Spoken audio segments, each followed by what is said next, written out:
Hello, everyone. It's my great pleasure to introduce you to Marta Fortes, who is going to be our second keynote on our event, GenLit Cult, Symposium on Gender, Literatures and Cultures, 21st Century Socio-Emotional and Decolonial Learning. We're very delighted and excited to have Marta here today, and I'd like to briefly read a few words on her bio note. Well, she is an associate teacher at the Modern Language and Applied Linguistics School at the University of Limerick in Ireland. Currently, she's completed a PhD, co-supervised by me, focusing on using technology and virtual exchanges to teach Spanish for specific purposes, including the integration of virtual reality environments with international universities. She has expertise in curriculum development for business language studies, and her work emphasizes fostering 21st century skills such as leadership, communication, intercultural competence, and environmental awareness. She coordinates Spanish for Business modules and delivers courses taught in EMI, such as languages and technologies.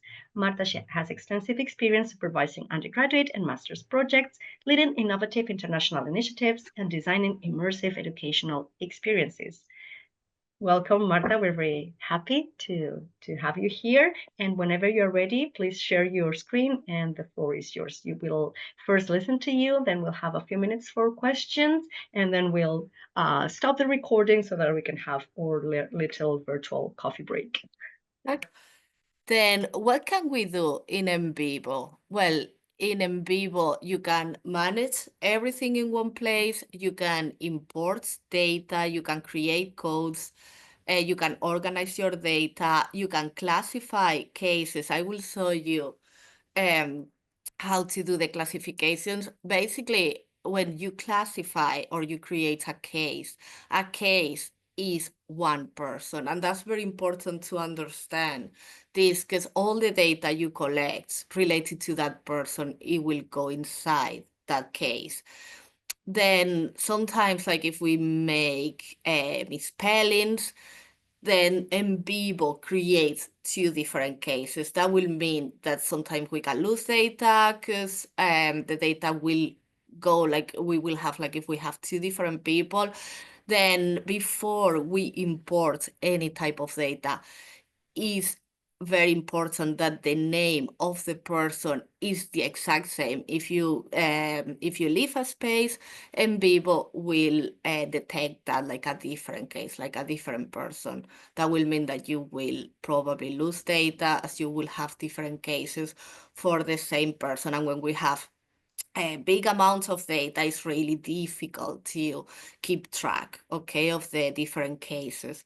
Then we will run queries with AutoCode, we'll use visualizations, and we will export our data.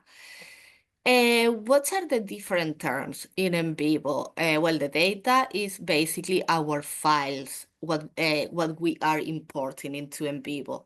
Then we have the codes. Codes, remember, that is a short segment of our data. We don't code a full sentence, or we don't code a whole paragraph, okay? It's just a short segment of our data. The cases and classification, each case will refer to one person. Notes and memos, as I mentioned before, it's important to use this and maybe create a journal to explain how did we create this code. This will help us as well to present our findings in a journal. Then the search queries and the outputs when we export the data. Well, we are going to start now. I will ask everyone to use, I'm going to use a set of data that is anonymous. This is not a data that I'm using for my research, but yeah, you can use any data you want. I'm going to start creating a project. Okay, just let me know if you cannot see the different steps. Okay, if you feel like there is something strange when I say an next step and you don't see the step, just let me know. Can everyone see NVivo? Yes? Okay, then we press new project, project title. well, this is a test. I will delete this after test. Schools. Okay. Description. In description, you are going to write your research question, then reflection, um, how pupils feel about going to school. Okay, then keep a log of user actions. You don't need that. Oh, very important here. I always keep all my projects in a folder here in OneDrive. The reason I use OneDrive is because NVivo uses a lot of your memory in your computer. Then if you don't have a very strong computer, I recommend that you use OneDrive in like maybe your university has OneDrive, but don't keep copies all the time in your computer. The next, autosave. Here, I never press yes for autosave because that means that NVivo will be making copies all the time. Then you will have the same data in your computer several times using a lot of space. Save reminder every 15 minutes. Create recovery files. Yeah, you can leave this as it is. Same. Well, I will show you now about my folder to do the recovery files, and this is really important. Create a recovery file. Often when we get a new version of NVivo, we can lose data, and the recovery file is the only one that you're going to have that is a track of the work you've done in NVivo. Then, well, once we have this, we press Create Project. And, well, it will take a while to create the project. As we know, in Vivo, it can be a bit slow. Then, well, everyone has done this. You can do the tour on your own time. Then I'm going to show you this. I hope like you can see. Can you see my screen when I'm changing? Can you see? No? Okay, let me see here. Okay, here. Okay, you can see this, yeah? Very good. Then here is important to have like usually NVivo will create a folder. You will have a folder always in documents. Then if something happens, if you haven't created a copy, just go to documents and check that folder. The problem about as you can see, I have a backup for NVivo. I have it in several places because even if NVivo is a software, but the data is not inside the software, then if you don't save it, you can easily lose it. Then it's important to create different folders, and yeah, the backup, just as you can see, I have the test of schools that is already open and is saving at the same time, and then I will create a backup. How to create an extra backup? And I'm sorry to just keep repeating this, but as I said, if you change the version of NVivo, is very possible that you will lose data. Okay, then we are back here. We go to files. Okay, we go to files. I hope you can see this. And then we press copy projects. Copy projects. Then the same. Well, this is already the backup, but yeah, just in case, make sure that you do that. Browse, go into your cloud, and go to the folder that you've created for the backups, okay? And then I will show you how to rewrite the data. Every time you finish the project, make sure that the project that you are working is up to date, but also your backup is up to date. You don't need to copy again, just you need to rewrite in the same folder. Okay, we have the file here, and then you'll see. Okay, I'm going to press this there. Then you can see everything better. Okay. I'm going to transfer data. I'm going to import files. Well, sorry, 1 second. Before I import the files, let's organize the data. Then in files, we are going to create folders according to the type of data that we are importing. Then that means we don't create the folders according to the groups we have, if not the type of data. For example, here it will be interviews.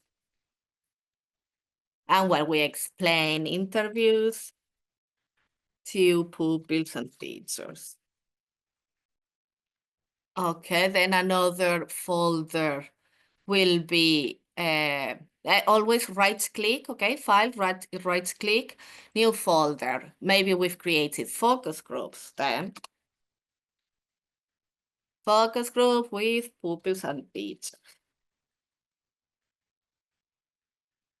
Then inside each one, here, focus groups, if you have different focus groups, we will import those focus groups inside here. But it's important to see what type of data you have. If you have image, if you have sounds, Excel, then the same. You need to repeat the same for every type of data. What I'm going to use here are interviews. Then let's go and import here. This will take a while because it's a large set of data. Then I click in the first one, okay, and then I press Control A and open. Create a case, super important. Then when you first import the data, I will recommend that you import all the separate cases. Don't start with a focus group because it's really difficult to create independent cases if you first import a focus group. Then import the interviews, import written reflections, and create the cases. Then here I have separated the interviews for each person. It was a one-to-one interview, then create a case for each imported file. Create new classification because I don't have classifications, interviews of pupils and teachers. Okay, yes. Then where in your project could you like to store your cases in cases that we don't need to change anything and we press import. Okay, it's going to take a while. I would like everyone, if you have data that you can use, just try to do the same. Create a project, do the backup, because then I will show you how to rewrite the backup so you don't have to copy the same again.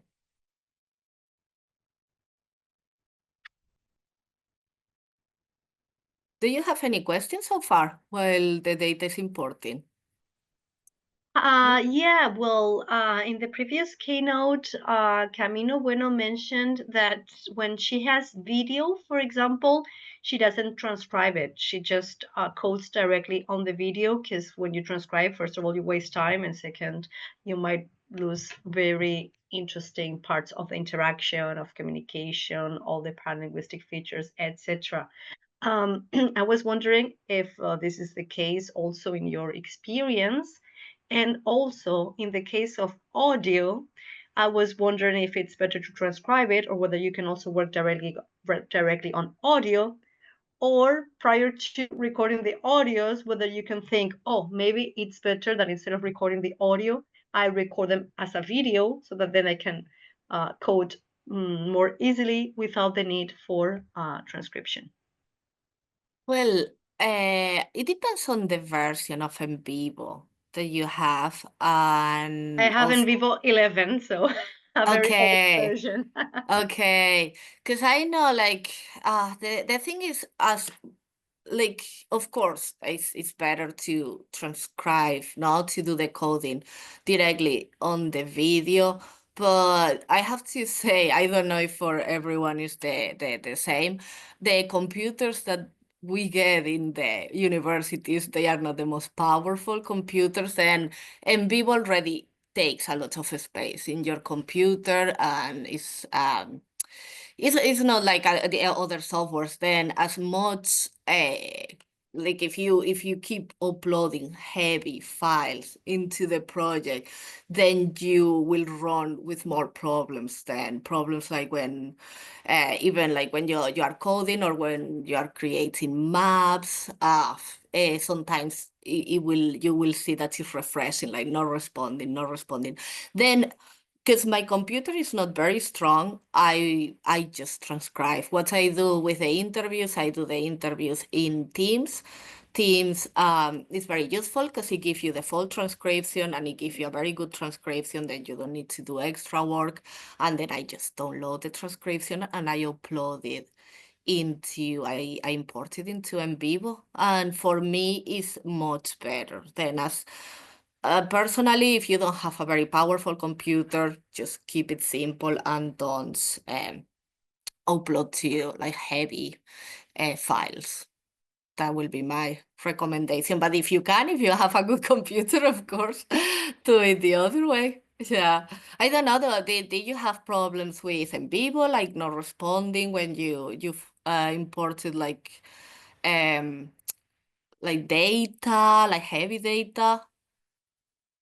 Yes. Yeah, I can see people saying yes. Then better to just keep text files. Then, well, I need to import as well the teachers' interviews, and I will show you how to do different cases for each one. Then I have here the teachers, the same. We press the first one, Control A, we select all of them and open. I think this should be a bit quicker because there are less. Then, as you can see, once um the data here, it will go into the same group interviews. Then we don't change the add to existing classification, but we press create a case for each imported file. The reason of this is because teachers are different cases, and I'll show you what to do when you are importing data for the same people. Then, well, I'll import this, and then we'll go to create the cases. For now, everything is clear. Yeah, how to import.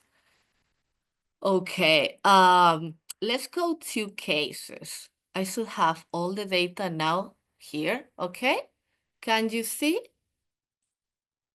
Okay, oh, I was trying to close that. But okay, these are all my cases. Maybe keep a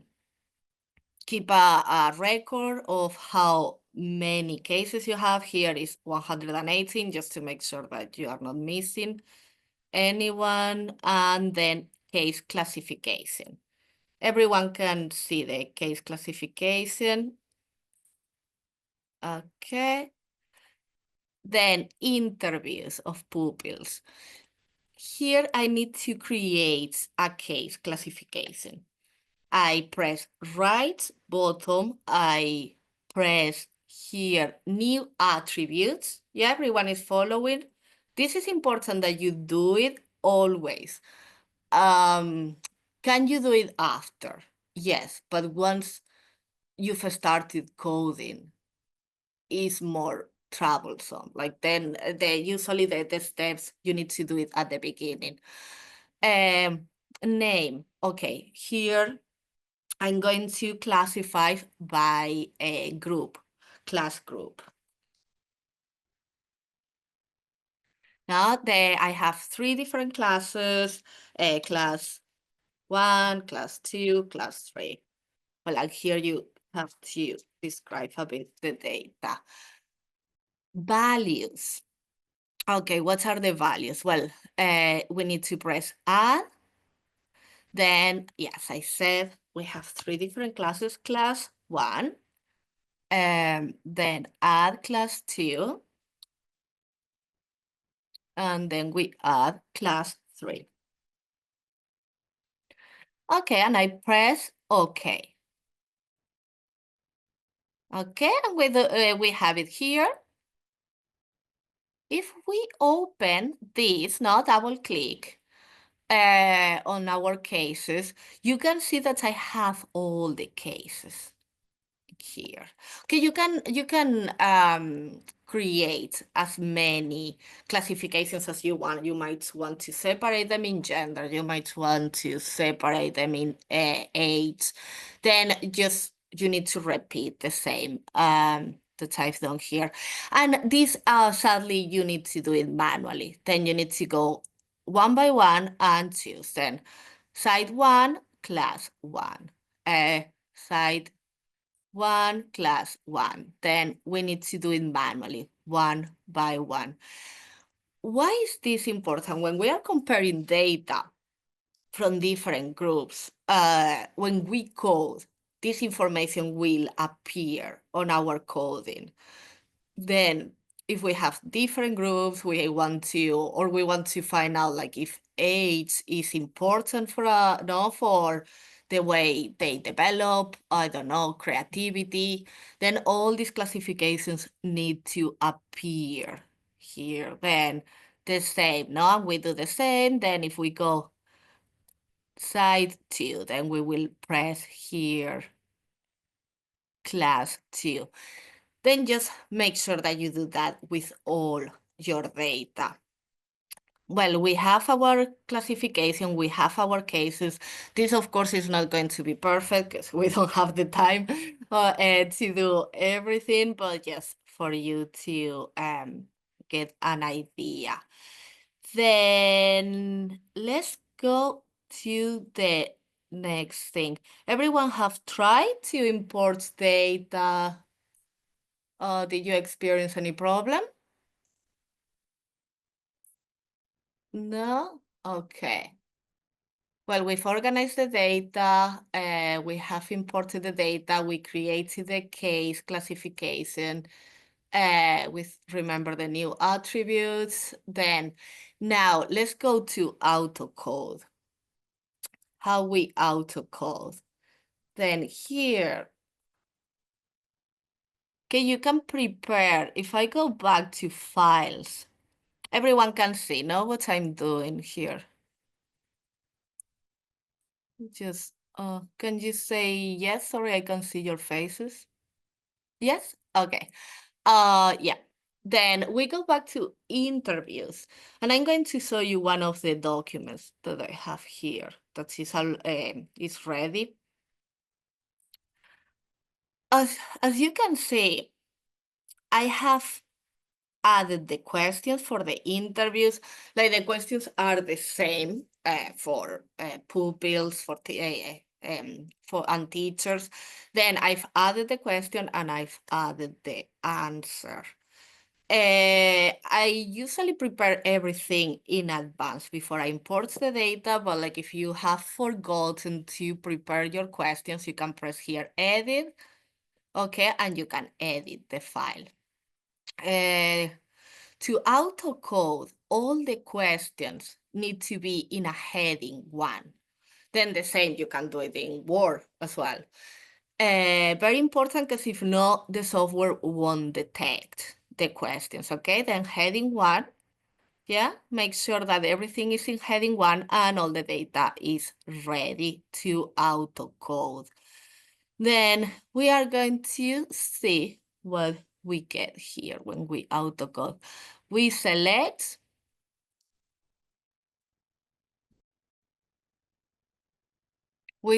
all our data.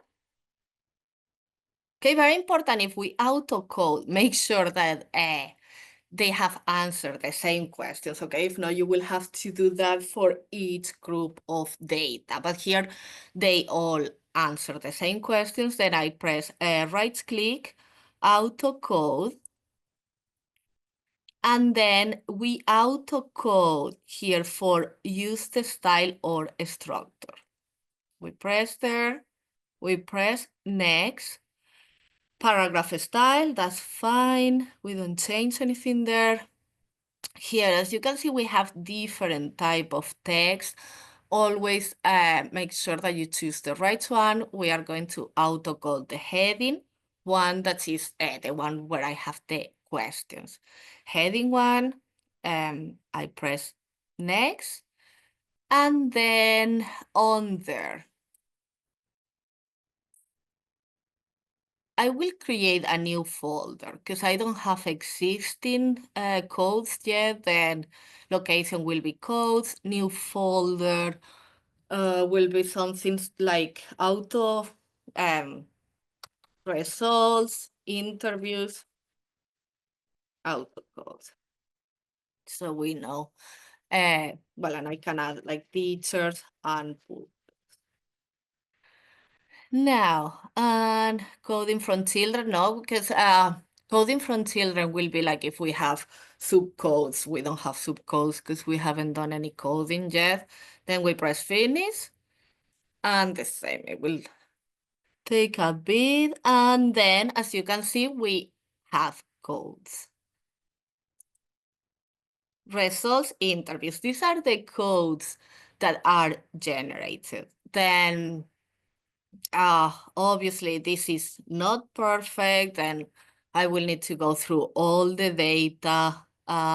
It seems these are problems like some of the files might not have had the heading one in all the questions, then I will have to go one by one and just auto code here. Then what can I do? Well, I open the file and I see what information we have. Then, yeah, diploma in social, okay. This is just background information. If we don't need that information, we just can delete. Okay, we can delete. It depends if we need the information or not. If we need the information, we also can emerge. How we emerge, okay, this is an example. If let's say that here teacher number 10, it didn't auto code one of the questions and I know what question it was. Very important, always write the number of the question. Well, we can see more issues here, like there is 2 question 14. Then here I can emerge. I just select, okay, and I emerge. Sorry, now it's not working well. I also can copy. If you can drag and drop, or just, copy and you can press paste. I don't know why it's not working. Okay, let me see again. Now, okay, I just emerged, okay, and then you have, if you open that, you have the question 14 together, or you can copy and paste. Then, yeah, you need, like, as we say, like, the autocode is not perfect. It's not going to give you a full analysis, and you still, there is work you need to do, okay? You need to emerge data, and then we drag and drop with question 12 and just make sure that you have all the data correctly.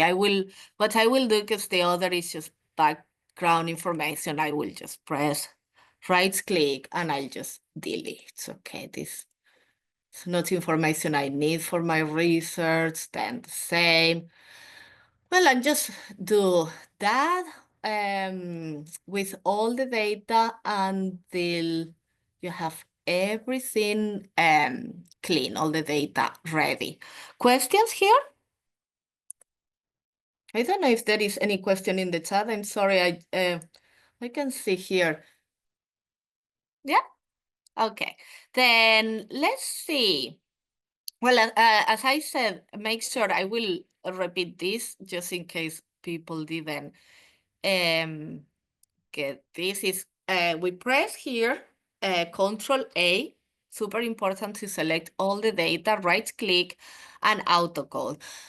As I mentioned, if you have a Mac or you have a different version of NVivo, you might not have it there, then you will just have to explore around or find out, but it should have a kind of type of auto-coding.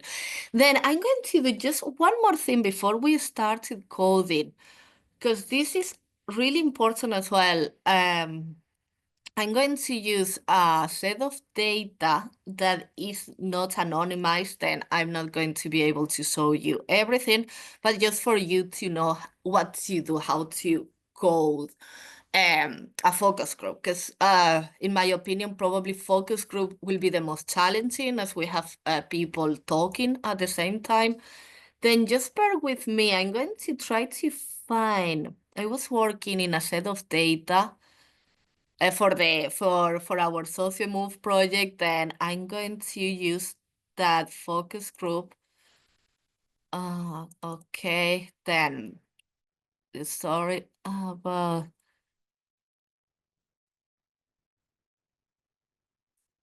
Okay, just because people have lots of questions always when they have a focus group, how to um import the data or how to code it. Then I have here qualitative data. Yeah, let's try focus group. Okay, just, yeah, we'll try with this one. Now, the transcripts open. Then here, focus group don't create a case for each imported file, because what it will do is just to create a case for the whole file, because in one file you have different people talking. Then we don't select that and we press import. As you can see, I'm importing this data inside the folder focus group. Make sure that you keep your data organized. Yeah, it's a transcript focus group. Attributes here, we are not going to add any attribute.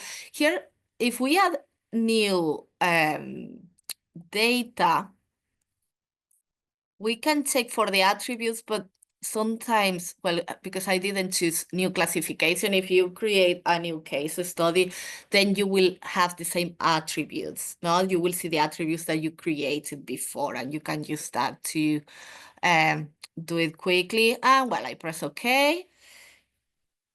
Then here, what happens? We don't have any code, we don't have any reference. This data is not part of any case, any classification. Then I need to press here again, right click. That's something you will need to find out, because NVivo 11, I'm sure it has some kind of auto coding. Then you press right click, auto code, and focus group, you select a speaker name. Then we press next. Then I'm not going to show you all of the data because it's not anonymized, but I will show you the first one, that is interviewing. You need to create a case study for the interviewer. Then okay.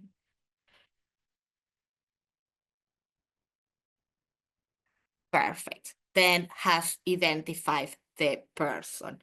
And we do that with all the name of the participants. You need to do it by hand. Then here is what I was saying. Super important that the spelling is correct. If there is a space, if there is any difference, it won't find the speaker and it won't create a case. Then when I press interviewer, here, if I created, well, probably will, here I didn't create any case for an interviewer. I only had the pupils and teachers, but then I will scroll down and I will be like pupil 2, and it will find pupil 2 in the focus group and will add it. And that information, it will go directly to the case created for pupil 2.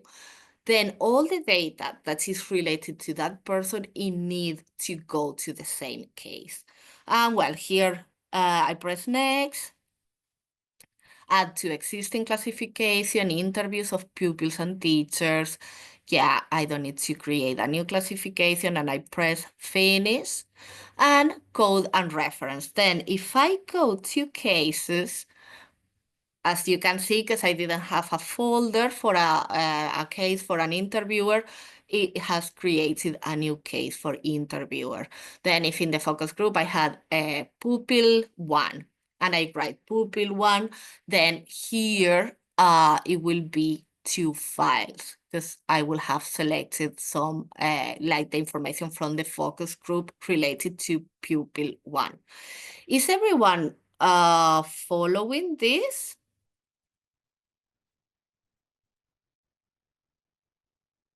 Yes, sorry, I cannot see you. Can you say yes? Is there any question about this?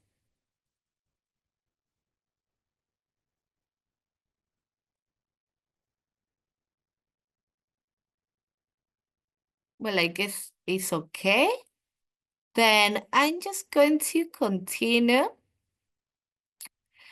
Then this is the main step. If you don't organize well your data, then it's going to be very difficult to do the coding. Then we've organized the data and we start coding. Personally, what I do, because I always auto-code first. Auto-coding works well with interviews, it works well with written reflections.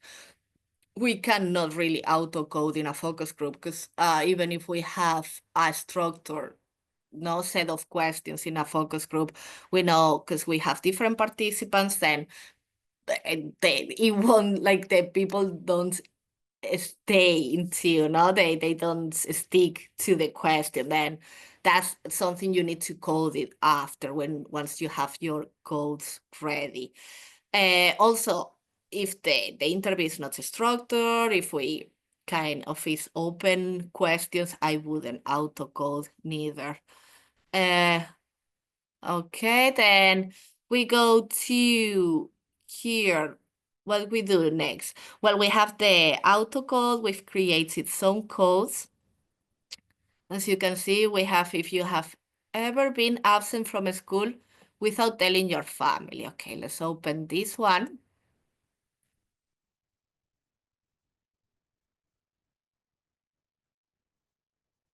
Then you will go one by one and you will start the manually coding. Here, how we do the coding? Well, I don't know. I would like to know a bit what type of qualitative analysis you do. Okay. Well, because also you need to know what method you are following, because not all the qualitative analysis will follow the same steps. Then I'm going to show you, because I have here. I will do thematic analysis. That's the method I follow. Just let me know if you can see now what I'm doing. Then for thematic analysis, we have 3 main steps, okay? Then I create a new folder. I always said before I start coding, I said my steps because then I know what I need. Then in the first one, okay, we have the open coding. Most methods are similar, but just make sure that you check in the literature. Phase 1, sorry. Phase 1, open coding. And you need to explain a bit what open coding means. Open coding, it means just selecting, not I will show you now, selecting segments of your data and then just kind of trying to find patterns. Then phase 2, here, new folder, phase 2 is axial coding. In axial coding, I can already see the patterns and I start creating subcodes. Okay, then it's kind of like the idea is when you present qualitative analysis, you are presenting a story, and everything needs to be connected. Then here I start creating the subcodes. I start connecting the codes between them, seeing seeing the patterns, and then the last one that is phase 3 theoretical coding.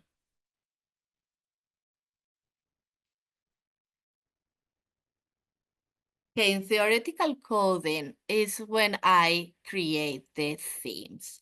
Okay, I have enough information and let's say enough repetitions. I don't know how this will depend of people, but I wouldn't create a code with a phenomenon that happened once or twice. You need to see something that have happened several times. I don't know, there is not an exact number with qualitative data, but I will say at least like, or is a really strong pattern, or at least it has happened 5, 6 times to create a code. I wouldn't create a code with something I've seen once. And then, yeah, phase 3, we create the theme. This is for thematic analysis. Then it depends on what methods you use. Then you will probably maybe use different steps or different names. And then, yeah, you will need to make sure that you do it right. Then you can explain what method have you used. Let's start with open coding. Well, this is just the normal coding. We have the questions, as you can see, because I've auto-coded. We have all the cases, all the participants, and is the question again and the answer of each one. Then the autocode is useful because I can see patterns much quickly, no? Instead of like looking at the whole data and then trying to find the patterns. At least here is more organized. Then, if you have ever been absent from school without telling your family, what were your reasons for this? What will you make you want to go to school more often? Well, I've never been absent. I did do the meets before because I was in a bad mood. Then things here, we can see bad mood, okay? This is something important than bad mood. I've never been absent, okay? We can say, I don't know, school was off for today. Well, and we try to find uh, patterns here. I will make me smart. I will tell them school, never will. Well, there is I have never met and never intended. Okay, it doesn't seem to be much in this one. Let's go to the next questions. We go again to the autocode. Let's go to the first one. Do you have anyone to talk to? Okay, we might see more interesting data in this one. Yes, I explained when you have a kind of a slow computer, it takes a while even to open. Then not responding. Yeah, here. Okay, do you have anyone to talk to if you feel worried or sad or afraid? Okay, here we are talking about socio-emotional skills. I pray or talk to myself and hope that God is listening. No, not really. I did in second class. I don't feel upset or worried, but if I did, I will talk to my friends. Okay, then here, for example, support of friends. That will be an interesting one. Then open coding. Uh, okay. We press right click, new code, name.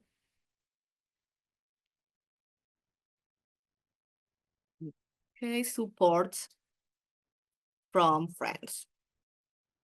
Then we explain a bit what we found, no? When the pupil feels lonely, kind of finds the support in his friends, then see if this is something that is repeated through the data. We don't aggregate the coding from children. We don't write a nickname. Color. I personally don't use the colors. You can use them. The only problem is when when we code, we can overcode. No, sometimes the same type of data, because in a sentence we might find things interesting. Then it can get a bit messy. Really, I wouldn't choose this. But what I will choose, let me see if it's here. Okay, then if you feel worried, okay, I will talk to my friends, no? And talk to my friends. What I will choose is the highlights. Then I can choose coding from selected items. Sorry, no.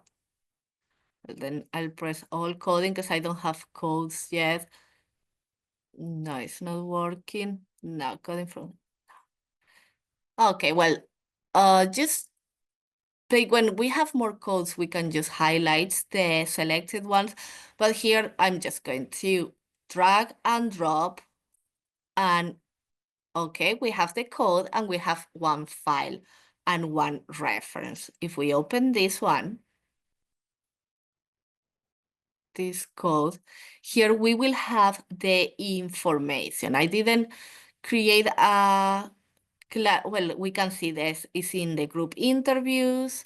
If I added the classification, for example, class 1 or gender, we will see the information here. Then it will help us to know when we keep coding, we will see all the data coded here, and we can see the patterns and we can compare.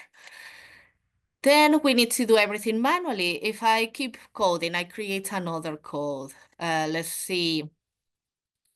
I don't know, comfort in God. There was something about God, comforts. Okay. Now, like finding, well said, thank God. I'm not sure if it was exactly God listening. Okay. Then here and I'll show you why. Sorry, I'm doing this. Is because then when we have all the codes, okay, we can press all and we can see the colors and what is being coded. It's just to keep a track. Then we don't need really to give colors to the different codes. We can highlight it, but the same sometimes if we code differently, like different sets of data, it can just get a bit messy. But yeah, you can just keep a track here, just play around. You can make it bigger and see the different coding. Now, well, this is, as you can see here, I don't know if you can follow, but now I make it bigger. I can see all my data and the different codes. Side 1, pupil 2, side 1, and I can see the color with the color stripes. Is there questions so far? No? And well, you will keep doing the same. Once you have the first phase of coding, then you will start creating in the phase 2 sub-themes. Just you will revise all your codes, make sure that everything is in the rights group, and then phase 3, you will create themes. If your main data are interviews, like let's say, well, you can, if you want the same code for all the data, then you need to do the 3 steps, no, for all the data. But for example, I did an analysis where I had the main data were reflections, but then after a year or 2 years, I collected interviews with some of the participants in that project. And what I did, those interviews were not the main focus of data. Then I created a separate case, but in the same project. And here, the analysis doesn't need to be as thorough. There you can do 2 steps of analysis and just compare. That's my own opinion. I don't know. I hope anyone watching this video says like I said something crazy, but when it's not your main data, the main data you want to report, if it's data that you just not to back up your findings, you wouldn't need to go through the three phases. Well, we have the codes here. I will need to show you, like, because I don't have a proper, I'm going to show you a new case study probably, just to say, well, a few more things, the memos, okay, notes, memo, well, create a journal here.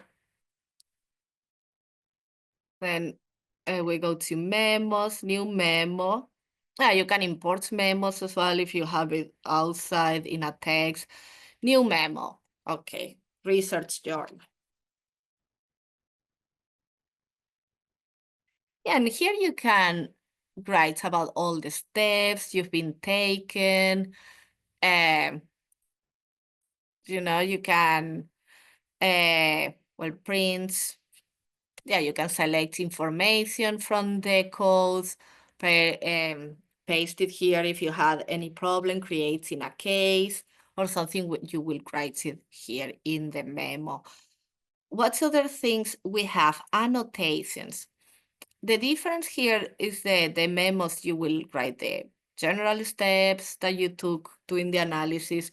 And in annotations, you select pieces of data and you write a comment. Let's see here. Now, if you select the data from a code, okay, new annotation, and then you write the annotation. Talk to my friends. Well, and here, like if it's an interview and we've observed, not like maybe kind of the student got shy or was happy, then we can write observations. The student said this with a smile in his face. Yeah, then that's the we can write a bit like the how to say, sorry, well, the kind of the emotions that we've observed, no, while doing the interview in annotations, and we will see that when we see all the data, we will see the annotations under. Questions to this. I'm going just to stop 1 second because I will need to change the data here just to show you how to create maps. Is there any question while I'm changing the data? But I'm showing you a project that is done. And here, as you can see, I have different files, interviews, student reflections, open questions. Then I have many steps. Here I did a very thorough analysis. Then we have the different, even for each of the steps, I have 2 steps, no? Phase 1, the interviews, these were longitudinal interviews that I took 2 years later, but were the same participants. Then here I only did 2 phases because it was not the main parts of my data then, but for open coding, axial coding, then if it's a big data, you need to go through the data several times just to make sure that the codes, they really show that pattern. Then, well, here, things, visualizations, very, very useful. Visualizations, maps, I use it a lot. Here, well, queries criteria. You can use coding matrix. It hasn't worked well for me. For me, the auto code is very good to organize the data, and I haven't used the queries. But yeah, let's see. We can do one just for you to see queries criteria, new query. Yeah, query wizard will be the AI parts. Then welcome to the query wizard. Okay. See where particular terms occur in context. Yeah, this here it'll be useful if we are creating a corpus, no, with words, then exact match with STEAM words like, I don't know, like let's try empathy. I can't remember if there was something. Empathy. Well, maybe it won't be exact words of empathy. Yeah, with the STEAM words, with synonyms. Okay, let's try this. And then I press run.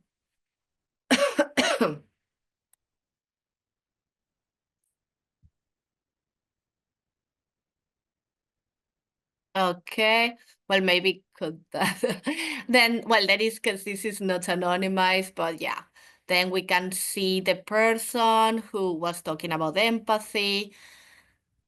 It is good if we already know what research questions are, what patterns we want to find, then we can go straight to the data. That will be the use, but I don't use it. Then let's go to, and then the results and matrices. Yeah. Let's go to maps. As you can see here, I have different maps. Theme 1, theme 2, theme 3.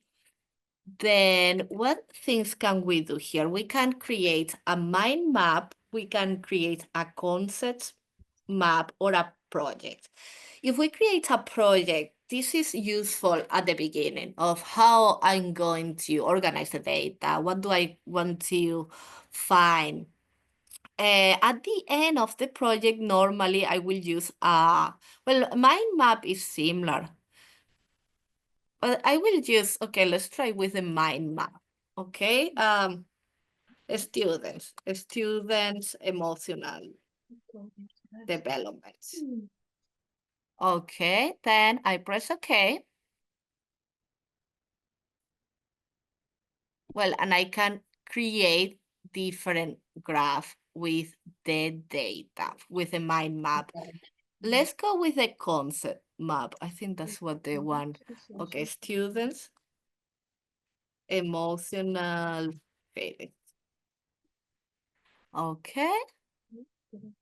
Now this was the one I wanted to show you. This is very good if we want to show our findings. Then we have like add project items. Here we will be selecting the different codes. Then here, of course, I already have the analysis done. Then we will go to theoretical coding too. Challenge found, okay, issues with the VR app. Well, here you can choose one of the codes, accessibility. No, we press OK. And then we see the code and we can connect it. Here, well, the accessibility, what is the problem of accessibility? Well, maybe internet. I'm not sure if there was something like internet. Well, but, or it will be, no? Issues with VR. Okay. Then here we can connect it, and then you can create the map. Then when we report the data, this will be very useful because we can we can bring the reader through the different codes that we have, and also the connections we have. And you can do this. I'll show you. I don't know if I have one with this data, all themes. Yeah. Then you can create something like this and do the different connections. If you have sub-themes as well, it will tell you, if it's the child, it means that it's a sub-theme. Then you can a sub-theme, or even you can add the codes, then you can add the main theme and then the sub-themes and explain, because when we report qualitative data, it's like telling a story and you need to tell a good story, not to be for people to to really understand what your data is showing. And that's most of the things I normally use. There are things like word clouds. I'm going to, well, mm, here I've never used them, really word clouds, but it can be useful for um, word frequency to present in a conference, charts, the same well charts. I prefer to use Excel. I'll show you now. Then when we download, like when we export data, let's say I'll export this, no? Export codebook. Well, we select, and yeah, we include number of files and reference. And then we press OK, and we will create a Word document.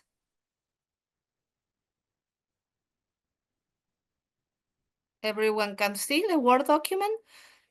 Then in description, it's useful if you are going to present this somewhere, just add a description, and then you can present the files, the reference, and the names of themes, sub-themes. And also with the numbers, we can create graphs in Excel. I prefer Excel, and the reason of this is because NVivo, it creates its own charts, and it's very difficult to change them. Let's try one chart. Everyone can see that I've changed two charts. No. Welcome to the charts wizard. Okay, let's see. Coding for a file. Okay, most coded. Yeah, and then I can select the file. Okay, for example, the interviews, open questions, students, reflections, well, and I can select externals. Here it will, yeah, I won't select this maps. Yeah, the project map. Well, as I mentioned, what I normally do is just to select all the data. I will do it again and just import it into an Excel and create my own charts in Excel. Then we will do it, just export codebook, select, include number of files. I'll show you the file codebook virtual exchange. Okay, yes. And I will share again the screen. I don't know why it didn't share. Then, okay, this is the codebook that was exported. Can you see the codebook now? Yeah, then it will be much easier just to select.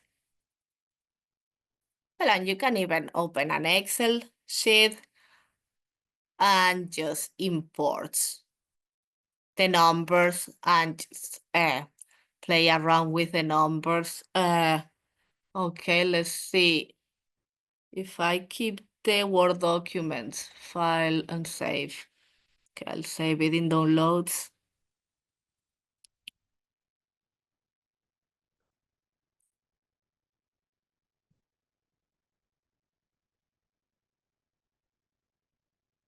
Okay, new folder. Okay.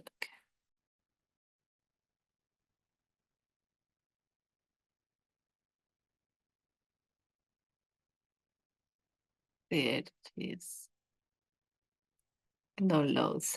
Okay, save. And then just open the Excel file, find the file, and open. Okay, it was in downloads.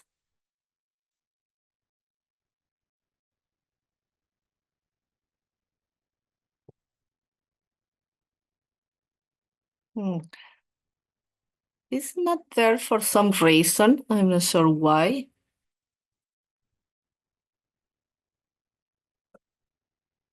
Okay, just let me check again. Say if I save it in codebook, virtual exchange, yeah.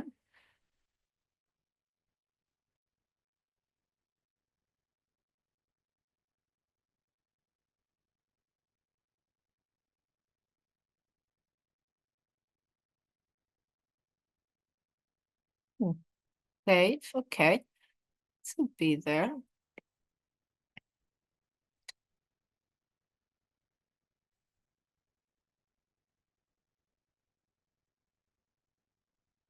It's not detecting the, well, if not, just copy and paste the numbers and then see if this is working.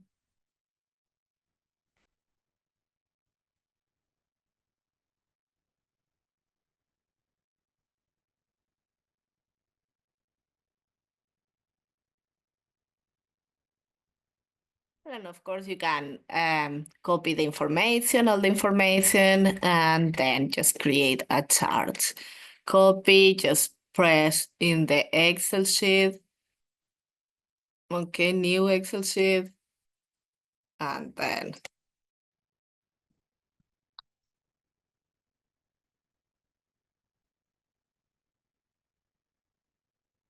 well, and of course, I need to fix the data. And just when we select, we press right click, and then we create a chart.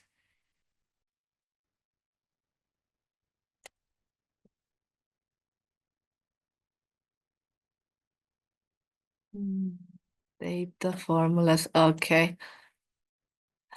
Well, when the data is organized, it should work for the chart creation. But yeah, maybe because the data is not the right one now. If someone is interested in how to create charts in Excel, just send me an email and I can send you some slides of previous data. And this is all I have for today about the NVivo. The main thing is organize well the data and make sure that you report that using the mental maps are very useful, or the concept maps, as I saw you, that you can choose the themes and present it in a more kind of clear way.